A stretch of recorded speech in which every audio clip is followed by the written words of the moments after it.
Basically this is the missing link to total wellness. मैं काफी सालों से इस पे काम कर रहा हूँ, तो मुझे यही समझ आई है कि हमें क्या करना चाहिए कि हम टीथ को ना मिस कर देते हैं। सिर्फ हम देखते हैं, ध्यान देते हैं कि टीथ सिर्फ स्माइल के लिए हेल्प करते हैं। नहीं, स्माइल में नहीं हेल्प करते। सिर्फ वो आपकी बॉडी का फर्स्ट जो है विंडो है आपकी बॉडी की, जिसमें सब कुछ आपका जो बॉडी में कुछ भी जाना है, सबसे पहले अब आपकी माउथ से होके जाना है। तो वो एक बहुत बड़ा एक मिसिंग लिंक है जो मैं देख रहा हूँ हमारे जो फंक्शनल मेडिसिन के प्रैक्टिशनर्स हैं। इवन मैंने देखा सर, मैं कई जो स्पिरिचुअल हीलर्स हैं या जो बहुत मेडिटेशन डीप करते हैं, उनको मैंने देखा है कि जब मैं उनको सॉरी एक मिनट में चार्जर लगा लूं। मैंने देखा जब मैं उनकी बैलेंसिंग कर देता हूँ टीथ की, जो एनर्जी उनकी वेस्ट हो रही है टीथ में, तो उनकी मेडिटेशन जो है इवन और डेप्थ में जा रही है। मेरे पास अभी एक कनाडा से आए हैं, आए थे ऑलमोस्ट लास्ट मंथ आए थे। She is a very good meditation, उनकी बहुत डीप, बहुत अच्छी करते हैं। तो उन पर मैंने ट्राई किया था ये सारी चीजें। तो शी सेड कि जब से मैंने उनकी टीथ में बैलेंसिंग की है, उनके टीएमजे को रिलैक्स किया है उनके बेसिकली ओजोन के इंजेक्शन भी लगाए टीएमजे में, तो उनकी उसके बाद से मेडिटेशन की डेप्थ और बढ़ चुकी है। बहुत ज्यादा वो हैप्पी थे। Even she'll be coming back in February also. तो उनपे हम और ज्यादा काम करेंगे। तो ये चीजें बड़ी अच्छी लग रही हैं कि जब हमारी एनर्जी जो हमारी जॉ मसल्स में यूटिलाइज हो रही हैं, हम उनको, अगर हम वो एनर्जी को वेस्ट ना होने दें, उसको और फायदा दें, उसको मतलब उसको बाकी बॉडी के लिए हेल्पफुल करें, तो आपकी बहुत सारी प्रॉब्लम्स भी इंप्रूव हो सकती हैं। वाह, मेरे लिए ये बिल्कुल नया कंसेप्ट था सर। सर काफी नया है। मैं इवन मैं आपको कहूँ तो कि मैं हर पेशेंट में कुछ ना कुछ नया देख रहा हूँ, कुछ ना कुछ नया सीख रहा हूँ हर पेशेंट में, कि जिसका मैं हर मेरे लिए ना हर इंडिविजुअल डिफरेंट है। मैं किसी को कोई भी जो काम करता हूँ वो जनरलाइज नहीं करता। हर पेशेंट का जो मेरे पास जितने भी लोग आते हैं, मेरी कोशिश होती है मैं उनको एक पर्सनलाइज्ड ट्रीटमेंट दूं, क्योंकि वो एक पर्सनल एक सिंगल पर्सन है। तो मैं उनको किसी के साथ रिलेट नहीं करता। तो हर पेशेंट में मुझे कुछ ना कुछ नया सीखने को मिल रहा है, कुछ डिफरेंट उनको रिजल्ट आ रहे हैं, तो वो भी शेयर करके बड़ा हैप्पी होते हैं। तुम्हारे जो टीथ है बेसिकली ये 50% प्रॉब्लम्स जो हमारी बॉडी में है, जो मैं जितना कुछ समझ पाया हूँ कि 50% हमारी जितनी भी प्रॉब्लम्स है बॉडी की, सिर से लेकर पैर तक, ये आपके टीथ के साथ। ये जरूरी नहीं है कि टीथ के कारण ही हो, लेकिन कोई भी प्रॉब्लम जो है आपकी टीथ की अलाइनमेंट या बायोलॉजी के कारण, वो एनहांस हो सकती है, एक्सेलरेट हो सकती है प्रॉब्लम।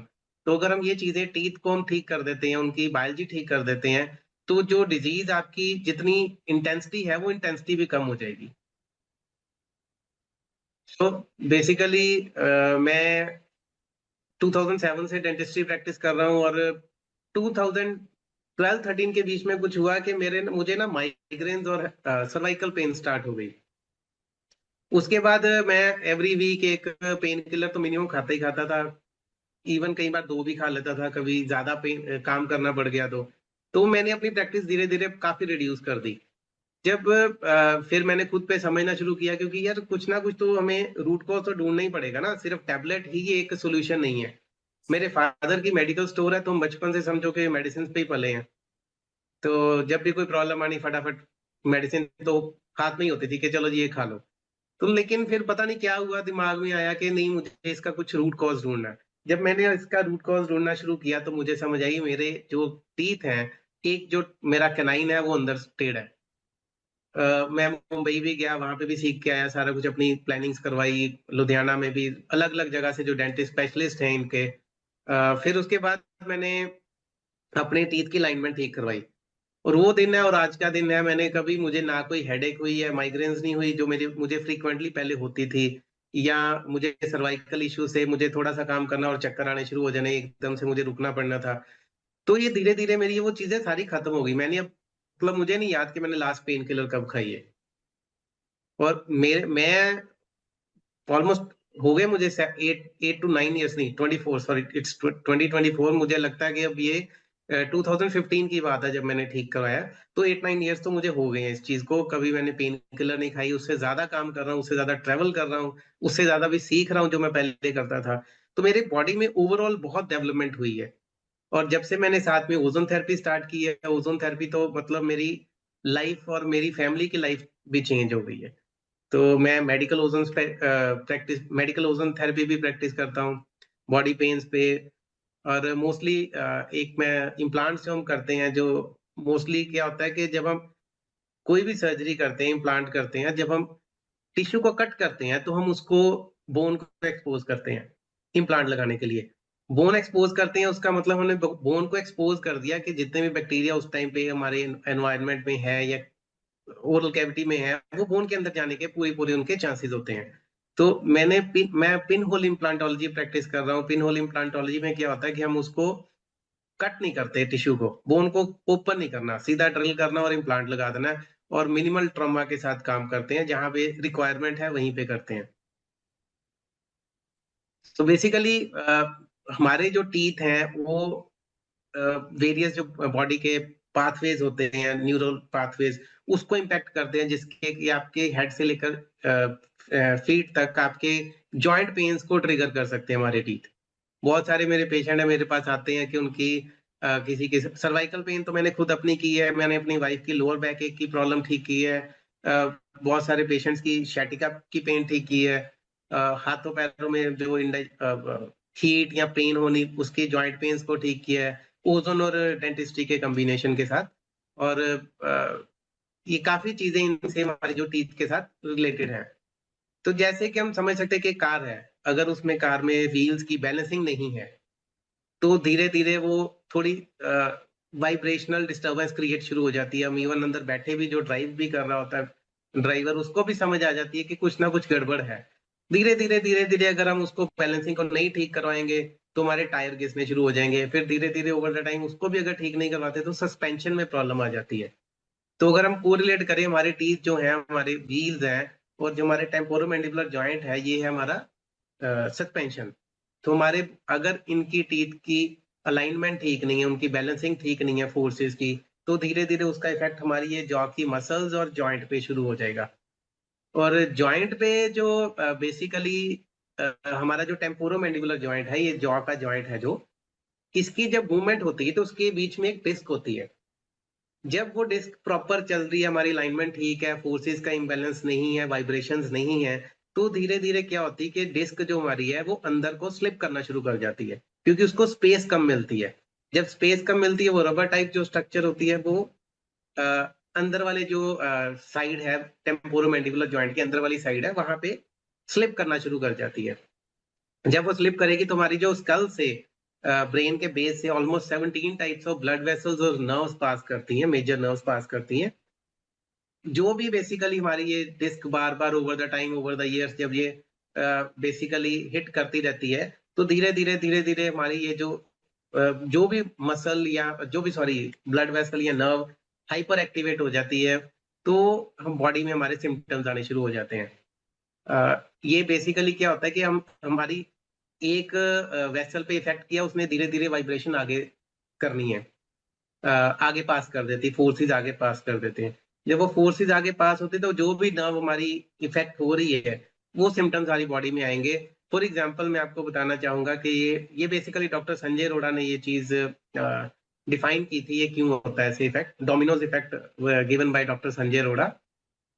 बेसिकली क्या कि फॉर एग्जांपल हमारी यहाँ पे वेगस नर्व है, अगर वेगस नर्व हमारी बार बार हाइपर स्टिमुलेट हो रही है, तो उससे क्या होगा, वेगस नर्व के बहुत सारे फंक्शन हैं, लेकिन उसका मैं एक फंक्शन बताना चाहूंगा कि वो हमारे स्टमक को स्टिमुलेट करती है, उसको बोलती है कि हम खाना खाने लगे। जब वो हाइपर स्टिमुलेट हो जाती है, उसकी एक लेवल होता है, जब वो स्टिमुलेट होती है तो हमारी स्टमक को सिग्नल जाता है कि हम फूड खाने लगे। और हमारी जो बॉडी का सिस्टम ऐसा है कि फूड पेट में आने से पहले पहले हमारी पेट में एसिड प्रोड्यूस होना चाहिए, ताकि जब हमारा खाना पेट में जाए तो इजीली डाइजेस्ट हो जाए। लेकिन जब हम दांत घिस जाते हैं, टेढ़े मेढ़े होते हैं, या हमारी फोर्सेस बढ़ जाती हैं, है ना, तो क्लेंचिंग करते हैं बहुत सारे लोग, मैंने देखा है कि ब्रक्सिज्म की होती है उनको। तो जब वो प्रेशर, हाइपर प्रेशर हमारे टीथ पे आता है, तो वो हमारी वेगस नर्व को स्टिमुलेट करती है। जब वो स्टिमुलेट होगी तो हमारे पेट में एसिड बनना शुरू हो जाएगा, चाहे हमने खाना खाया चाहे नहीं खाया। तो जब भी आप समझो कि आप खाना नहीं भी खा रहे, तो भी आपकी वेगस नर्व स्टिमुलेट हो रही है और आपकी पेट में एसिड बनना शुरू हो रहा है। पर हमारी बॉडी में पर्टिकुलर इतना ही होता है, इतना मतलब अमाउंट होती है कि एक दिन में 24 आवर्स में इतना एसिड प्रोड्यूस कर सकती है। फॉर एग्जाम्पल अगर हम उसको देखें कि 100 यूनिट्स प्रोड्यूस कर सकती है और हमें एवरी मील में 25 यूनिट्स चाहिए। जब हमने मील्स नहीं ली, इन बिटवीन अगर हम खाना खा रहे हैं, समझ लो कि चाहे 10, 15, 40 यूनिट्स जो हमारे विदाउट मील्स वेस्ट हो गए। तो जब हमें मील्स में एक्चुअली जितना एसिड चाहिए वो एसिड ही नहीं मिल रहा डाइजेशन के लिए, तो फिर आपके इंडाइजेशन के इश्यूज आने शुरू हो जाते हैं। ये एक छोटा सा मैं एक एग्जांपल दिया इसका आपको। तो फंक्शनल डेंटिस्ट्री हम सिर्फ दांतों में नहीं देखते, हम बॉडी की बाकी सारी मसल्स और बाकी सिम्टम्स को भी हम साथ में लेकर चलते हैं। तो आपके सिर्फ टीथ को नहीं ठीक करते फंक्शनल डेंटिस्ट्री से, आपकी फुल बॉडी को हम स्माइल तो इम्प्रूव करते ही करते हैं, साथ में आपकी जो ओवरऑल हेल्थ है उसको भी इम्प्रूव करने में हेल्प करते हैं। और डेंटिस्ट्री एक बहुत बड़ा एक एस्पेक्ट है हमारी ओवरऑल हेल्थ में। जैसे कि आपके टीथ ओवर द टाइम घिसने शुरू हो जाते हैं, ये थोड़ी सी एक आप वीडियो दिखेगी आपको। जैसे इम्बैलेंस है, हम दांत घिसाते हैं, खाना खाते हैं, ओवर द ईयर ऐसे घिसने शुरू हो जाते हैं। जब ये इम्बैलेंस शुरू हो जाता है तो हमारे जो इनेमल खत्म होना शुरू हो जाता है, अंदर डेंटिन एक्सपोज होनी शुरू हो जाती है। डेंटिन जो है बेसिकली वो ज्यादा पोरस होती है एज कम्पेयर टू हमारे इनेमल। तो जब डेंटिन एक्सपोज हो जाती है, बैक्टीरिया जो है डेंटिन के अंदर ज्यादा इजिली जा सकते हैं, डेंटिन ज्यादा जल्दी अब्जॉर्ब कर लेती है हमारे बैक्टीरिया को या कुछ और केमिकल्स को। तो वो जो हमारे टीथ के थ्रू डायरेक्टली हमारी ब्लड स्ट्रीम में या बॉडी में हमारे मील्स के साथ ये बैक्टीरिया और केमिकल्स जा सकते हैं। तो बेसिकली मेरा फंक्शनल डेंटिस्ट होने के साथ एक मेरा मिशन है कि मैं डेंटिस्ट्री से रिलेटेड जो भी आपकी बॉडी में प्रॉब्लम्स का रूट कॉज है, मैं उसकी जड़ तक जाऊं और उसको ठीक करूं, ताकि जो आपको सिम्टम्स है वो ठीक होने शुरू हो। मेरी टीम पूरी ट्रेंड है कि आपकी ओरल कैविटी को इस तरीके से आपको चेक करे, आपके दांतों को चेक करें। This is just for joke कि हम पूरा ध्यान देते हैं कि आपके प्रॉपर हर चीज का चेकअप करें, प्रॉपर टीथ की अलाइनमेंट का, फोर्सेस का, आपका बायोलॉजिकल डेंटिस्ट्री में आपकी रूट कनाल्स इन्फेक्टेड तो नहीं है, आपके कोई दांत इन्फेक्टेड तो नहीं है। मर्करी फिलिंग्स हम बहुत ध्यान देते हैं कि मर्करी फिलिंग्स नहीं होनी चाहिए, जिससे हमारी बॉडी में बहुत सारे इश्यूज शुरू हो जाते हैं। फिर उसके बाद आपकी जो बेसिकली हम यहाँ पे जो यूज करते हैं मटेरियल्स, बायोकम्पैटिबल मटेरियल यूज करते हैं, ताकि आपकी बॉडी को मिनिमम या कोई हार्म ना हो उन केमिकल्स के कारण। एक बेसिकली हमने देखा कि हम 12 टू 13 ईयर्स की एज में काफी बच्चों में अब देख रहे हैं कि वायर्स लगा के, ब्रेसेस लगा के ठीक करते हैं दांत, तो उससे अलाइनमेंट लाते हैं। हमारा जो basically as a functional dentist हमारा प्रोसेस क्या होता है कि हम सिर्फ आपके फ्रंट वाले टीथ नहीं ठीक करते, दिखाने वाले टीथ नहीं ठीक करते, बल्कि आपके जो पीछे वाले टीथ हैं, जो मोलर्स और प्री मोलर्स हैं, जिन पे एक्चुअली फोर्सेस आनी है, उनकी फंक्शनिंग भी इंप्रूव करें। मोस्टली क्या होता है कि हम सोचते हैं कि हमने जो 12-13 ईयर्स की एज में तारे लगा ली तो हम ठीक हो गए, उसके बाद हमारी दांतों के कोई प्रॉब्लम नहीं आएगी। बट फिर भी टीथ की प्रॉब्लम आती है या फिर भी इश्यूज आते हैं बॉडी के। क्यों आते हैं? क्योंकि 17 टू 25 ईयर्स की एज के बीच में हमारे विजडम टीथ इरप्ट होते हैं। जब विजडम टीथ आपके सीधे आते हैं तो कोई दिक्कत नहीं आती, बट अगर आपके विजडम टीथ टेढ़े हैं तो आपके वो दांतों को पुश कर करके दोबारा से आपके दांतों की अलाइनमेंट खराब कर देते हैं। तो हमें उस टाइम पे भी ध्यान देना होता है, हम उन पेशेंट्स पे दोबारा करते हैं, अलाइनमेंट करते हैं दोबारा, ताकि जो या उस टाइम पे जब इरप्ट होने होते हैं तो उनको स्टेबलाइजर्स देते हैं, ताकि उनकी इम्पैक्ट ना आए, ज्यादा से ज्यादा इम्पैक्ट ना आए उनकी टीथ की अलाइनमेंट में। टेम्पोरोमैंडिबुलर जॉइंट डिसऑर्डर, जैसे मैंने आपको बताया कि वो हमारी डिस्क कैसे इफेक्ट कर सकती है, आपकी क्लिकिंग साउंड्स होती हैं, ईयर में इश्यूज आ सकते हैं। आपके बेसिकली जो टीएमजे के कारण जो इश्यूज हैं, जैसे कि आपके माइग्रेन, जैसे मैंने अपना बताया, माइग्रेन या neck pain, shoulder stiffness, cervical हो सकती है। आपके ईयर्स में बेसिकली अजीब सी हिसिंग साउंड आती है कईयों को, वो पता नहीं चलता, ईएनटी को चेक करवाते हैं, ईएनटी स्पेशलिस्ट को, बट पता नहीं चलता कि रीजन क्या है। ईयर बिल्कुल ठीक होता है। हमने देखा है थोड़ा पार्शियल हियरिंग लॉस भी शुरू हो जाता है, ये एक ट्रिगर पॉइंट है आपकी जो टेम्पोरोमैंडिबुलर जॉइंट का डिसऑर्डर जो होता है। बहुत सारी इश्यूज है हमारी बॉडी में, जैसे आपकी टूथ टीथ की सेंसिटिविटी हो सकती है, आप खाना खाते हो, दांत में कीड़ा कोई नहीं लगा हुआ, बट फिर भी आपको सेंसिटिविटी है, तो वो आपकी फोर्सेस के इम्बैलेंस के कारण है, जो दांतों के फोर्सेस के इम्बैलेंस के कारण है। डिस्कम्फर्ट हो सकता है जॉ में, ओपनिंग क्लोजिंग में, क्लिकिंग साउंड हो सकती है। ईयर में जैसे मैंने आपको बताया टिनाइटस हो सकती है, ईयर में प्रॉब्लम्स हो सकती हैं। नेक स्टिफनेस है। ये बेसिकली सर्वाइकल के साथ जो रिलेटेड चीजें हैं, अगर आपकी टीथ की अलाइनमेंट खराब हो जाती है तो आपके सर्वाइकल वर्टिब्री जो है वो टैग्ड होते हैं, उनकी इम्बेलेंस होता है, तो ये डिस्क उनके बीच में जो होती है वो पीछे को या साइड को पुश होने शुरू हो जाती है। जैसे जैसे वो पुश होती है, आपकी स्पाइनल कॉर्ड या उसकी ट्रेजेक्टरी जो नर्व्स है उसको उसको ये इम्पिंज करती है। तो जब ये इम्पिंज, जो भी नर्व आपकी इम्पिंज होती है, उसके सिम्टम्स आपकी बॉडी में आने शुरू हो जाते हैं, जैसे हैंड्स की टिंगलिंग होनी, shoulder stiffness, frozen shoulder could be there, है ना, तो चक्कर आने, वॉमिटिंग टाइप नोजिया फील होना, लोअर बैक एक की प्रॉब्लम्स आनी, शैटिका पेन्स होनी, नी जॉइंट्स की प्रॉब्लम्स आनी।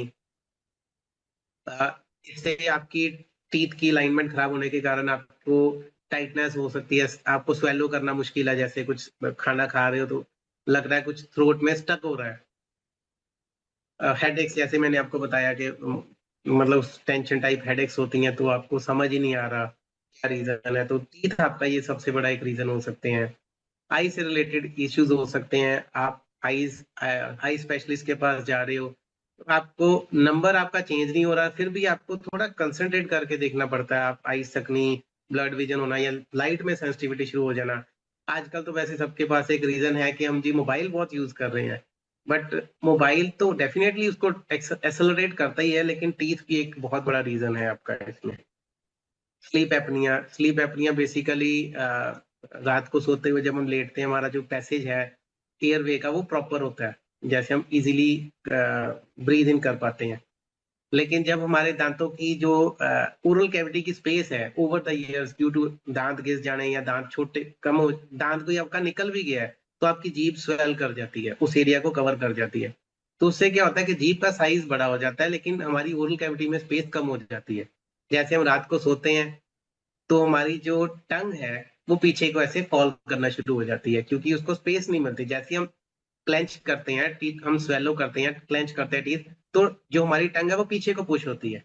जब वो पीछे को पुश होगी तो हमारे जो एयरवे पैसेज को है वो ऑब्स्ट्रक्ट करेगी, तो एकदम से करके हमारी नींद खुल जाती है या कई बार सांस उखड़ जाती है। स्लीप एपनिया एक हमारी टीथ के कारण बहुत बड़ा एक रीजन है कि स्लीप एपनिया ये कॉज कर सकता है। ये पेशेंट है मेरे पास, मैं वीडियो स्किप करूंगा, यहाँ पे वीडियो है। तो शी केम टू मी, तो उनकी माउथ ओपनिंग नहीं थी प्रॉपर, टीएमजे में लॉक हो गया था, जॉ खुलता नहीं था, वन फिंगर माउथ ओपनिंग थी, पेन भी बहुत होती थी, नेक में स्टिफनेस थी, तो I gave her ozone injection in her TMJ, ताकि इनकी जो वेगस नर्व है, टेम्पोरोमैंडिबुलर जॉइंट की डिस्क है वो रिलैक्स हो, और जो ब्लड वेसल्स मसल्स को वो स्टिमुलेट कर रही, ट्रिगर कर रही है, उसको थोड़ा शांत करे, और थोड़ा फोर्सेस को का इम्बैलेंस जो है वो ठीक किया। तो after only 10 to 15 minutes only उनकी single finger mouth opening 2 finger mouth opening में हो गई, और धीरे धीरे ओवर द टाइम, ये आफ्टर 3 मंथ्स का मैसेज है, तो इसमें आप देख सकते हैं उनकी पेन भी बिल्कुल नहीं हुई, और कोई डिस्कम्फर्ट नहीं आया, 6 मंथ तक कोई प्रॉब्लम नहीं आई। 6 मंथ्स के बाद उसको क्या हुआ कि patient she again came to me कि मुझे सेम सिम्टम्स दोबारा शुरू हुए हैं अभी। उनकी 3 फिंगर माउथ ओपनिंग थी, कोई पेन नहीं, कोई नेक में स्टिफनेस नहीं थी, नींद इंप्रूव हो गई थी, बहुत इश्यूज इंप्रूव हो गए थे, बट उसको फिर से प्रॉब्लम आ गई। जब मैंने चेक किया तो पता चला दूसरी साइड पे दांत पे कीड़ा लगने के कारण वो दांत थोड़ा सा टूट गया। जब वो टूट गया फिर से उसको इम्बेलेंस शुरू हो गया। अब हम इसको कंपेयर कर सकते हैं कि लोगों में तो बहुत दांत के कीड़े लगते हैं, टूटते भी हैं, उनको प्रॉब्लम क्यों नहीं आती। तो मैं इसको एक्सप्लेन करना चाहूंगा कि हम जो बेसिकली डिपेंड करता है कि हमारा जो पेशेंट, हम जो एक खाई से कितनी दूर खड़े हैं। जो बंदा खाई के बिल्कुल, जो वैली के बिल्कुल ऊपर खड़ा है, एज पे खड़ा है, उसको उसका गिरना इजी है। तो अगर हमारी बॉडी का स्ट्रक्चर ऐसा है, बॉडी का सिस्टम ऐसा है कि हम बिल्कुल एज पे खड़े हैं, तो हमारी हल्की सी भी चेंजेस जो बॉडी में, वो आपको इमीडिएटली फील होगी। और कई जो है वो वैली से, जो खाई से बहुत दूर खड़े हैं, तो उनको सिम्टम प्रॉब्लम्स इतनी, मतलब दांत भी खराब होते जाएंगे तो उनको, लेकिन बॉडी में सिम्टम्स नहीं आते क्योंकि वो बहुत दूर खड़े हैं। तो आपकी ये बॉडी टाइप भी डिपेंड करती है कि आपको कितना इम्पैक्ट आएगा। तो basically we work on balancing our teeth. अगर हमारे टीथ बैलेंस है तो हमारी बॉडी इम्बैलेंस नहीं आएगी। ये भी मैं स्किप हेलो। करना चाहूंगा, ये भी इनकी भी काफी लंबी है। ये खुद एक डेंटिस्ट है और फंक्शनल मेडिसिन के एक्सपर्ट हैं। तो she was also having stiffness in her joints और बहुत सारे इश्यूज थे जो उनको बॉडी के साथ टीथ के साथ मैंने इनकी अलाइनमेंट करके ठीक किए।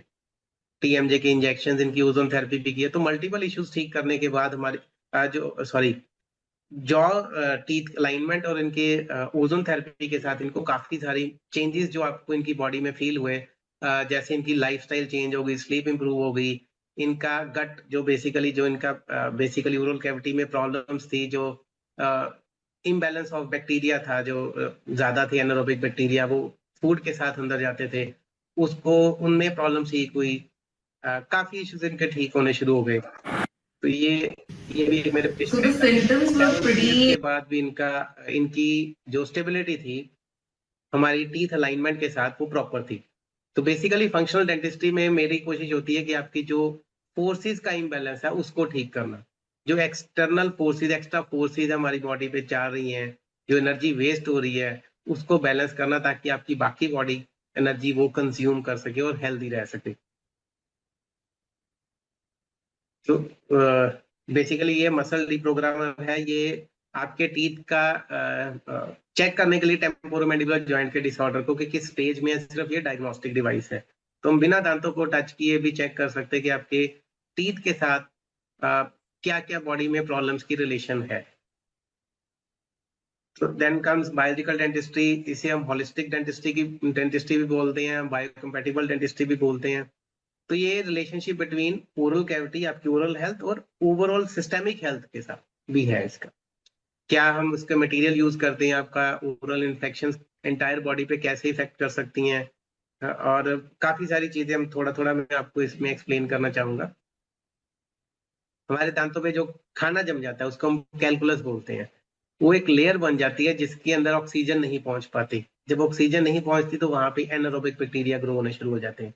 एनारोबिक बैक्टीरिया का फूड क्या है, हमारे टीथ, हमारे गम्स के नीचे जो बोन है वो है। तो जैसे जैसे वो बढ़ते जाती है, उनकी कॉलोनीज बढ़ती जाती है, हमारे गम्स रिसीड होने शुरू हो जाते हैं पीछे, और प्लस बोन खत्म होनी शुरू हो जाती है। तो हमने सुना तो होगा कि हमें हर 6 महीने या साल बाद एक बार दांतों की सफाई करवानी चाहिए। एक मिथ है बहुत बड़ा कि दांतों की सफाई करवाने से दांत हिल जाते हैं। ये एक वाकई मिथ है। आप समझिए, ये फोटोग्राफ में आप देख सकते हैं कि ये फोटोग्राफ में आप देख सकते हैं यहाँ पे जो खाना जमा हुआ है, जितना जितना ये खाने की लेयर बढ़ती जाएगी, इसने लॉस किया बेसिकली आपके गम्स को और बोन को। जब हम इस एरिया को क्लीन कर देते हैं, जो ये आपको पूरा फिल्ड लग रहा है, जब क्लीन कर देते हैं तो इसमें आपको दिखेगा कि बिल्कुल ये स्पेसिस आ गई। स्पेसिस सफाई करने से नहीं आई, स्पेसिस आई हैं जो वहां पे खाना जमा हुआ था उसको क्लीन करने से। अगर हम उसको क्लीन नहीं करते तो ये धीरे धीरे बैक्टीरिया जो है अंदर से आपको खत्म करते जाएंगे। आपके जो गम्स के अंदर जो बोन है वो खत्म करेंगे। इनको क्लीन करवाना बहुत जरूरी है।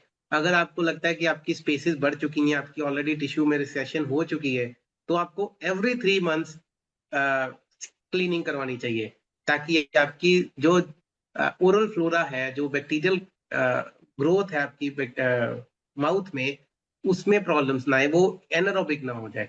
उसको हेल्दी रखेंगे तो हमारी गट हेल्दी रहेगी।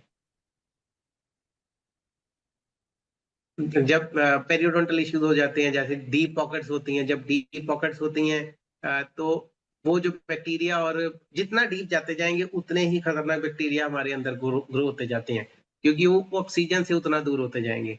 तो जब जब वो जाएंगे, जब हम हमारे गम्स के अंदर जो पेरियोडोंटल टिश्यूज के अंदर जब वो बैक्टीरिया जाते हैं, तो पेरियोडोंटल टिश्यूज के थ्रू वो हमारे सिस्टम में चले जाते हैं थ्रू ब्लड वेसल्स। तो ब्लड वेसल्स में बैक्टीरिया आपके हार्ट में भी, कार्डियोवैस्कुलर सिस्टम में जा सकते हैं, रेस्पिरेटरी सिस्टम में जा सकते हैं, डायबिटीज को इंक्रीज कर सकते हैं, प्रेगनेंसी में कॉम्प्लिकेशंस क्रिएट कर सकते हैं, डाइजेस्टिव प्रॉब्लम्स तो डेफिनेटली हो ही सकती हैं, आपकी जॉइंट हेल्थ की डिटेरियोरेशन हो सकती है। तो ये काफी सारे इश्यूज जो हैं आपके जो ओरल बैक्टीरिया हैं उसके कारण आपकी बॉडी में कॉज हो सकते हैं। ये बेसिकली हम कोशिश करते हैं कि आप देख सकते हैं कि नीचे वाले टीथ जो हैं, इनमें देखो कैसे ये ब्लैक कलर का ऑलमोस्ट कैलकुलस जमा हुआ है। तो ये बहुत बड़ा रीजन है आपके एनारोबिक बैक्टीरिया ग्रो करने का। सारी क्लीनिंग करने के बाद हम ओजोन के साथ इनसफलेशन करते हैं ताकि जो डीप इनसाइड भी बैक्टीरिया है वो भी ओजोन के साथ किल हो जाए। ये भी पेशेंट का जिनका हमने ट्रीटमेंट किया है, इनको भी बहुत सारे इश्यूज थे। मतलब इनका माइक्रोबियल फ्लोरा ही बहुत बुरी हालत में था, तो उनको हमने कोशिश की जितना हम मैक्सिममली क्लीन कर सकते हैं उसको क्लीन किया। कीड़ा लग गया, कीड़ा लगने से बेसिकली कीड़ा क्यों लगता है, ये भी एक फंक्शनल डेंटिस्ट्री का एक पार्ट है। जब फोर्सेस का इम्बैलेंस शुरू हो जाता है तो माइक्रो क्रैक्स ये शुरू हो आपकी जाते हैं। आवाज डिस्टर्ब हो रही है। आज क्या हो रही है? अभी अभी ठीक है सर? हाँ, अब बेटर। या ठीक है। हाँ, तो बेसिकली वो मैं स्किप कर देता हूँ अगर उससे आवाज डिस्टर्ब हो रही है। तो ये बेसिकली क्या है, जब हम ये नेचुरल पिट्स एंड फिशर्स होते हैं हमारे टीथ में। हमारा जो टूथ है, ये मेरी एक बेसिकली डॉक्टर संजय अरोड़ा से गाइडेंस के साथ ही मैंने अपनी हाइपोथेसिस हम दोनों ने की है। डॉक्टर संजय अरोड़ा मेरे बहुत अच्छे गाइड हैं। तो हमारा जो टूथ है बेसिकली वो हाफ साइड पे प्रेशर सहने के लिए बना है, लेकिन जब दूसरे हाफ पे प्रेशर आना शुरू हो जाए due to imbalance of the forces, तो यहाँ पे जो पिट्स एंड फिशर्स हैं, यहाँ पे माइक्रो क्रैक्स आने शुरू हो जाते हैं। इन माइक्रो क्रैक्स में बैक्टीरिया ग्रो होना शुरू हो जाते हैं। एनारोबिक बैक्टीरिया जो हमारी दांतों में कीड़ा बेसिकली हम जिसे कहते हैं केरीज कहते हैं, वो प्रोड्यूस करना शुरू कर देते हैं। तो बेसिकली हमने बायोलॉजिकल और फंक्शनल डेंटिस्ट्री को अलग अलग नहीं देख सकते, हमें दोनों को कंबाइन करके ही काम करना पड़ता है। रूट कैनाल एक बहुत बड़ा एक हो गया कि रूट कैनाल्स नहीं करनी चाहिए या करनी चाहिए, क्या उसके फायदे नुकसान हैं। हम बेसिकली अपनी क्लिनिक में कोशिश करते हैं कि रूट कैनाल्स ना करें। मतलब मुझे 2016 से जब से मैंने बायोलॉजिकल डेंटिस्ट्री शुरू की है, रूट कैनाल्स उससे पहले मैं ऑलमोस्ट एवरी मंथ अपनी क्लिनिक में और कंसल्टिंग दूसरी क्लिनिक्स में जाके भी रूट कैनाल्स करता था, सिंगल विजिट और बहुत एडवांस लेवल की। मैं almost 50 to 70 root canals every month करता था। और 2016 के बाद अभी तक 24 हो गया, मेरे हिसाब से मैंने 50 भी रूट कैनाल्स नहीं की। अगर करनी भी पड़ती हैं तो कोशिश करते हैं कि बायोलॉजिकल रूट कैनाल्स करते हैं। और रूट कैनाल्स क्यों नहीं करनी चाहिए, सबसे बड़ा रीजन क्या है कि हम चाहे जितना मर्जी कोशिश कर ले, हम 100% सील नहीं कर पाएंगे नर्व्स को, इसको कैनाल्स को। तो ये बेसिकली आपकी बॉडी में जब रूट कैनाल प्रॉपर नहीं होती तो यहाँ पे इन्फेक्शन शुरू हो जाती है। ये जो इन्फेक्टेड रूट कैनाल्स हैं, ये एक बहुत बड़ा सेंटर बन जाता है बॉडी के लिए, बैक्टीरिया को ग्रो करने के लिए। हमारी बॉडी बेसिकली हमारा जो इम्यून सिस्टम है, इस एरिया में जो इन्फेक्टेड रूट कैनाल्स होती हैं, इन्फेक्टेड टीथ होते हैं, उनमें से बैक्टीरिया को खत्म करने में हमारा जो इम्यून सिस्टम है वही लगा रहता है। तो बाकी कामों को करने के लिए हमारा इम्यून सिस्टम के लिए उतनी एनर्जी और टाइम ही नहीं मिलता। इसीलिए हमारी जो इन्फेक्टेड रूट कैनाल्स हैं, उसमें बेटर होता है कि उसको एक्सट्रैक्शन ही कर दें, इन्फेक्शन अगर उसमें एक्टिव है तो। इन्फेक्टेड रूट कैनाल अगर आपने रूट कैनाल करवाई भी हुई है तो आप एवरी 6 मंथ्स या 1 ईयर के बाद उसका एक एक्सरे करवा के देखें। अगर उसमें इन्फेक्शन है वो definitely you should go for the extraction, उसको रिमूव करवा देना चाहिए टूथ को।